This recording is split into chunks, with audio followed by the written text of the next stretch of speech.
আসসালামু আলাইকুম। ভিডিওটা যখন রেকর্ড করা হচ্ছে তখন আজকে 18ই অক্টোবর রাত 9টা বেজে 11 মিনিট। আজকে বাংলাদেশে বেশ কয়েকটি দুর্ঘটনা ন না দুর্ঘটনা নয়, পরিকল্পিত ঘটনা ঘটে গেছে, যেটা পিনাকি ভট্টাচার্য গতকালকেই ভিডিওতে শ্যুট করেছিলেন। সেটা উনি আজকে পোস্ট করেছেন। যখনই জুলাই সনদ স্বাক্ষর শুরু হলো তখন থেকে বাংলাদেশে শুরু হলো পরিকল্পিতভাবে অগ্নিসংযোগ। ঢাকা এয়ারপোর্ট, চট্টগ্রাম, আরও কয়েকটি স্থানে বড় ধরনের এই অগ্নিসংযোগের ঘটনা ঘটেছে। আগামীতে আরও ঘটবে।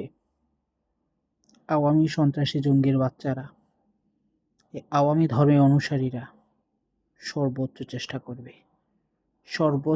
করবে আমাদের বাংলাদেশের মুসলিমদের বিরুদ্ধে গিয়ে বাংলাদেশের মুসলিমদেরকে শেষ করে দিতে।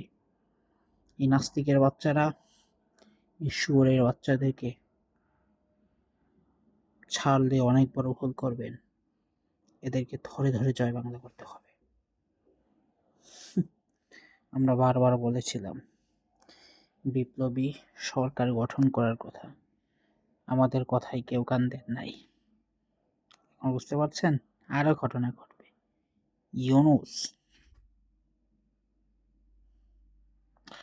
কিছু বলার নাই। ডিজিএফআই থেকে শুরু করে এনএসআই সবগুলো এর সাথে জড়িত। ওয়াকার নিজেও বাঁচার জন্য এর থেকে আরো জঘন্য বড় বড় হত্যাকাণ্ড সে ঘটাতে পারে। ওয়াকার হচ্ছে সেই মাদারচোদ। ওয়াকারকে ধরে যদি জয় বাংলা না করতে পারেন তাহলে অনেক সমস্যা আছে আমাদের, অনেক বড় বড়। কি মনে করছেন 5ই আগস্টের আগ পর্যন্ত রক্ত দিয়ে উদ্ধার করে ফেলছেন? আমরা রক্ত দিছি, তারা কে দিছে? তারা তো দেয় নাই। এখন তাদের রক্ত দরকার, বুঝতে পারছেন? বিপ্লব, একটা দেশে বিপ্লব হয় আর সেই বিপ্লবের গুয়া মারে আসিফ নজরুল এর মতো মানুষরা, তুষারের মতো মানুষরা।